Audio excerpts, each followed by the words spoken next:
বন্ধুত্বের আড়ালে আমেরিকা কি ভারতের পিঠে ছুরি মারবার জন্য প্রস্তুতি নিচ্ছে? আমেরিকান নেতারা যখন ভারতের সাথে দাঁড়িয়ে হাসি মুখে ছবি তোলেন, তখন কি টেবিলের নিচ দিয়ে তারা ভারতের অর্থনীতি ধ্বংস করবার ছক কষেন? আজ আপনাদের এমন কিছু তথ্য দেখাবো যা দেখলে আপনাদের রক্ত গরম হয়ে যাবে। আপনারা কি জানেন আমেরিকার পার্লামেন্টে এমন একটা বিল নিয়ে কাজ চলছে যা পাশ হলে ভারতের ওপর 100% ট্যারিফ বা শুল্ক চাপানো হতে পারে? হ্যাঁ, ঠিকই শুনছেন, 100%। জাপানের মিডিয়া সম্প্রতি এমন একটি রিপোর্ট ফাঁস করেছে যা আমেরিকার আসল চেহারাটা পুরো দুনিয়ার সামনে নগ্ন করে দিয়েছে। তারা বলছে আমেরিকা ভারতের ব্যাপারে একটা নতুন ডক্ট্রিন বা নীতি গ্রহণ করেছে। আর সেই নীতি হলো, চীনের সাথে যে ভুল আমরা 20 বছর আগে করেছিলাম, ভারতের সাথে সেই ভুল আমরা আর হতে দেব না। অর্থাৎ ভারতকে কোনোভাবেই সেই উচ্চতায় পৌঁছতে দেওয়া হবে না যেখানে তারা আমেরিকাকে টেক্কা দিতে পারে। আজকের ভিডিওতে আমরা আমেরিকার এই চরম হিপোক্রেসি বা ভণ্ডামির মুখোশ টেনে ছিঁড়ব। কিভাবে প্রয়াত সেনেটর লিন্ডসে গ্রাহাম ওনার তৈরি করা একটি বিলকে হাতিয়ার করে ভারতকে টার্গেট করা হচ্ছে, আর কেনই বা ডোনাল্ড ট্রাম্পের ওপর থেকে পুরো দুনিয়ার ভরসা হু হু করে একেবারে কমে যাচ্ছে। সবকিছু জানাবো ফ্যাক্টস আর প্রমাণের ভিত্তিতে। শেষ পর্যন্ত দেখুন, কারণ আজকের পর বিশ্ব রাজনীতি নিয়ে আপনার চিন্তাধারা পুরোপুরি বদলে যাবে। শুরুতেই আসি জাপানি মিডিয়ার সেই আর্টিকেলের কথায়। দেখুন, আন্তর্জাতিক রাজনীতিতে কেউ কারো আপন নয়। আমেরিকা একসময় চীনকে 2 হাত ভরে সাহায্য করেছিল, তাদের ম্যানুফ্যাকচারিং হাব বানাতে স্পেস দিয়েছিল। কেন বলুন তো? কারণ তারা ভেবেছিল চীন তাদের হাতের পুতুল হয়ে থাকবে। কিন্তু আজ চীন আমেরিকার গলার কাঁটা।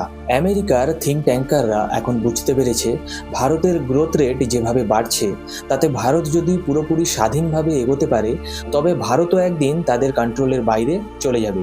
তাই জাপানি মিডিয়া স্পষ্ট বলেছে আমেরিকার এখন একটাই লক্ষ্য, ভারতকে বড় হতে দাও, কিন্তু অতটাও বড় নয় যাতে তারা চোখের দিকে তাকিয়ে কথা বলতে পারে। কিছুদিন আগে আমেরিকার এক সরকারি আধিকারিক খোদ ভারতের মাটিতে দাঁড়িয়ে নির্লজ্জের মতো বলে গিয়েছিলেন, চীনকে বড় হওয়ার জন্য আমরা যে স্বাধীনতা দিয়েছিলাম, ভারতকে সেই একই স্বাধীনতা দেওয়া হবে না। ভাবুন একবার, তারা আমাদের দেশে দাঁড়িয়ে আমাদেরকেই ধমক দিচ্ছে। আপনাদের কি মনে হয় ভারতের মতো একটি স্বাধীন সার্বভৌম রাষ্ট্রকে এভাবে কন্ট্রোল করবার অধিকার আমেরিকার কি আছে? কমেন্টে জানান আমাকে। এবার আসুন সেই আসল বিপদের কথায়। যে ষড়যন্ত্রের জাল বোনা হচ্ছে সরাসরি ওয়াশিংটন ডিসিতে, বিলটির নাম হলো স্যাংশন রাশিয়া অ্যাক্ট অফ 2026। এই বিলটি সাধারণত কোনো আইন নয়, এটি হলো ভারতের অর্থনীতির গলার ফাঁস পরানোর একটা নিপুণ ব্লুপ্রিন্ট। আপনারা হয়তো অনেকেই জানেন না, এই বিলের মূল কারিগর ছিলেন ডোনাল্ড ট্রাম্পের অত্যন্ত ঘনিষ্ঠ মিত্র এবং কট্টর রিপাবলিকান সেনেটর লিন্ডসে গ্রাহাম নামে একজন। সম্প্রতি জুলাই মাসে তিনি হঠাৎ করেই মারা যান। কিন্তু তার মৃত্যুতে এই বিলটি মরে যায়নি, বরং তার সহকর্মীরা এখন এই বিলটিকে লিন্ডসে গ্রাহামের লিগাসি বা শেষ ইচ্ছা হিসেবে আমেরিকার পার্লামেন্টে তড়িঘড়ি করে পাশ করবার চেষ্টা করছেন। লিন্ডসে গ্রাহামের আসল টার্গেট কি ছিল জানেন? তার প্রথম প্রস্তাবে বলা হয়েছিল যে সমস্ত দেশ রাশিয়ার কাছ থেকে তেল বা গ্যাস কিনবে, তাদের এক্সপোর্টের ওপর 500% ট্যারিফ বা শুল্ক চাপানো হবে। হ্যাঁ, ঠিকই শুনছেন, 500%। অর্থাৎ ভারত যদি আমেরিকায় 100 টাকার ওষুধ বা টেক্সটাইল রপ্তানি করে, তবে আমেরিকার বাজারে ঢোকার সময় তার দাম হয়ে যাবে 600 টাকা। এর ফলে আমেরিকার বাজারে ভারতীয় জিনিস কেউ কিনবেই না। কিন্তু পরে তারা বুঝতে পারলো 500% ট্যারিফ একটু বেশি অবাস্তব দেখাচ্ছে এবং এর ফলে খোদ আমেরিকার বন্ধুরাই বিপদে পড়বে। তাই নতুন বিলে তারা এই শুল্ক কমিয়ে এনেছে 100%-এ এবং ডোনাল্ড ট্রাম্প খোদ এই বিলে সম্মতি দিয়েছেন। এবার আসুন আমেরিকার আসল ভণ্ডামিটা কোথায় তার পর্দাফাঁস করি। এই বিলটিতে একটি বিশেষ এক্সেমশন বা ছাড়ের নিয়ম রাখা হয়েছে, যা পড়লে আপনার রক্ত গরম হতে বাধ্য। সেনেটর রিচার্ড ব্লুমেনথাল প্রেস কনফারেন্সে দাঁড়িয়ে বুক ফুলিয়ে বলেছেন, যারা রাশিয়ার ন্যাচারাল গ্যাস এক্সপোর্টের 15%-এর কম ইম্পোর্ট করবে এবং ধীরে ধীরে তা কমানোর চেষ্টা করবে, তাদের ওপর এই 100% ট্যারিফের নিয়ম খাটানো হবে না। মানেটা বুঝলেন আপনারা? এই 15%-এর হিসাবটা এমনভাবে তৈরি করা হয়েছে যাতে ফ্রান্স, বেলজিয়াম বা জাপানের মতো আমেরিকার ইউরোপীয় ও ফার্স্ট ওয়ার্ল্ড বন্ধুদের গায়ে একটাও আঁচড় না লাগে। রিচার্ড ব্লুমেনথাল সরাসরি স্বীকার করেছেন, আমাদের ইউরোপীয় মিত্রদের টার্গেট করা এই বিলের উদ্দেশ্য নয়। তাহলে টার্গেট কারা? টার্গেট হলো মাত্র 5টি দেশ, চীন, ভারত, স্লোভাকিয়া, হাঙ্গেরি এবং আজারবাইজান। ভাবুন একবার, ইউরোপ যদি তাদের নিজেদের শীত নিবারণের জন্য রাশিয়ার গ্যাস কেনে, তবে সেটা মানবিক প্রয়োজন। আর ভারত যদি তার 140 কোটি মানুষের অর্থনীতি সচল রাখতে, কৃষকদের ট্রাক্টর চালাতে আর সাধারণ মানুষকে সস্তায় যাতায়াত করাতে রাশিয়ার তেল কেনে, তবে সেটা অপরাধ। ভারত তেল কিনলে নাকি পুতিনের যুদ্ধের ফান্ডিং হচ্ছে, আর ইউরোপ কিনলে সেটা হচ্ছে না। আমেরিকার এই নির্লজ্জ দ্বিচারিতা কি কোনো উত্তর আছে এর?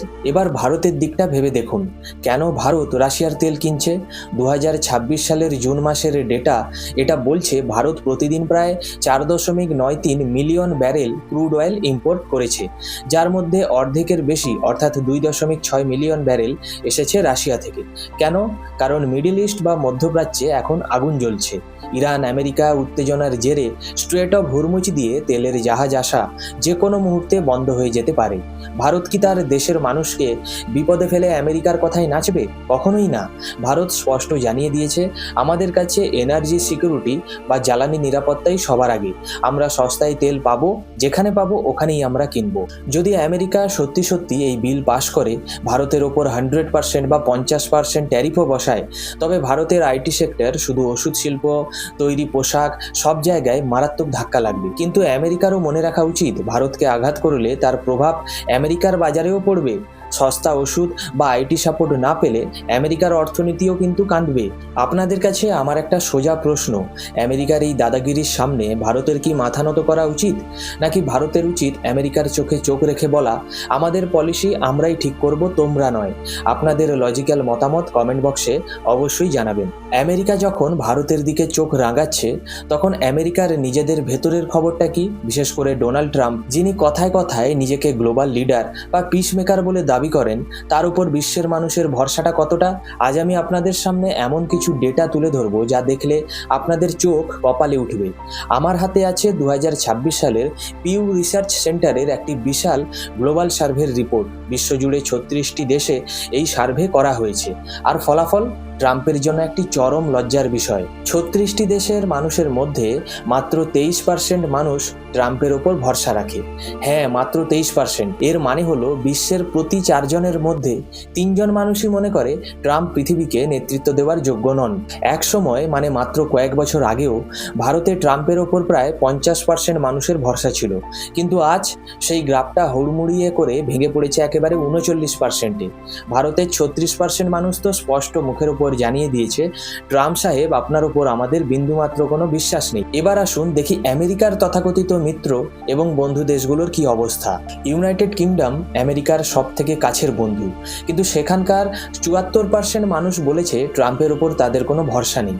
কানাডা হলো আমেরিকার প্রতিবেশী দেশ, কিন্তু কানাডার 79% মানুষ ট্রাম্পকে বিশ্বাস করে না। আর বাংলাদেশের 63% মানুষ বলেছেন নো কনফিডেন্স ইন ট্রাম্প।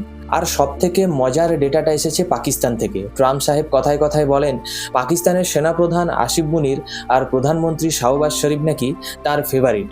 তিনি পাকিস্তানের সাথে দোস্তির গুণগান গাইতে গাইতে পাগল নাকি হয়ে যান। অথচ পাকিস্তানের ডেটা শুনবেন, পাকিস্তানের 82% মানুষ ট্রাম্পকে একটুও বিশ্বাস করেন না। আমার তো মনে হয় পুরো পাকিস্তানে ট্রাম্পের হয়তো দুজনই ফ্যান আছে, একটা হলো শাহবাজ শরীফ আর একজন হলেন আসিফ মুনির। বাকিরা তাকে দু চোখে দেখতে পারে না। গোটা দুনিয়া, এমনকি আমেরিকার নিজেদের বন্ধু রাষ্ট্র ন্যাটো অ্যালাইজ, কেউই ট্রাম্পকে আর বিশ্বাসযোগ্য বলে মনে করছে না। যে মানুষটা দাবি করেন তিনি 11টি যুদ্ধ থামিয়েছেন, লক্ষ লক্ষ মানুষকে পারমাণবিক যুদ্ধের হাত থেকে বাঁচিয়েছেন, তার কথা কেউ সিরিয়াসলি নিচ্ছে না। 36টি দেশের মধ্যে মাত্র ইসরায়েল এবং ফিলিপিন্সের মতো গুটি কয়েক দেশে তার অ্যাপ্রুভ্যাল রেটিং পজিটিভ। বাকি সমস্ত জায়গায় তিনি ডাহা ফেল। এখন আপনারাই বলুন, যে নেতার নিজের দেশের বাইরে কোনো সম্মান নেই, যাকে গোটা দুনিয়ার মানুষ ভরসা করে না, সেই নেতার দেশ ভারতকে স্যাংশন দেওয়ার ভয় দেখাচ্ছে। আর এর থেকে বড় যোগ আর কি হতে পারে? তাহলে এখন প্রশ্ন হলো, ভারতের সামনে রাস্তা কি? ভারত কি আমেরিকার এই 100% ট্যারিফের ভয়ে রাশিয়ার তেল কেনা বন্ধ করে দেবে? না। জিওপলিটিক্সে ভারত এখন আর সেই পুরনো ভারত নেই। ভারত সরকারের সামনে লজিক্যাল যুক্তি আছে। আমরা আমেরিকাকে স্পষ্ট বলতে পারি, দেখুন, মিডল ইস্ট বা মধ্যপ্রাচ্যের অবস্থা এখন ভয়াবহ। স্ট্রেট অফ হরমুজে যে কোনো মুহূর্তে সংঘাত বাঁধতে পারে। সৌদি বা ইউআই থেকে আমরা চাইলেই আগের মতো নিশ্চিন্তে তেল আনতে পারছি না।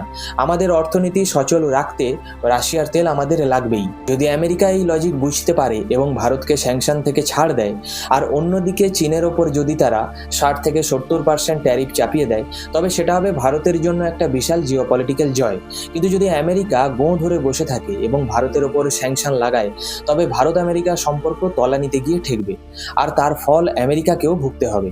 কারণ এশিয়াতে চীনকে আটকাতে গেলে আমেরিকারও ভারতকে প্রয়োজন। এটা মিউচুয়াল ডিপেন্ডেন্স, এখানে বসের মতো হুকুম চালালে চলবে না। বন্ধুরা, 2023 হোক বা 2026, বিশ্ব রাজনীতি এখন অত্যন্ত জটিল। আমেরিকা নিজেদের স্বার্থ ছাড়া কিছুই বোঝে না।